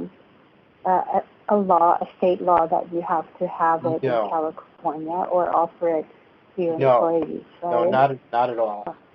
Not at all. So. Okay. And even if thank you. Yeah, and a lot of businesses, even if there are some of those requirements, like somebody asked about minimum wage, smaller businesses with 25 or less employees are exempt from a lot of those requirements anyway because of size. Yeah, exactly. Okay, thank you. Thank you very much. Well, thank you all. Have a great evening, and I look forward to working with you. All right, John. Thank you. Thank you. Have a good night. Take care. Thank you all very much. And call me with any questions at all that you have, so don't hesitate. Have a good evening. Thank you, guys. Bye-bye. DollarStoreServices.com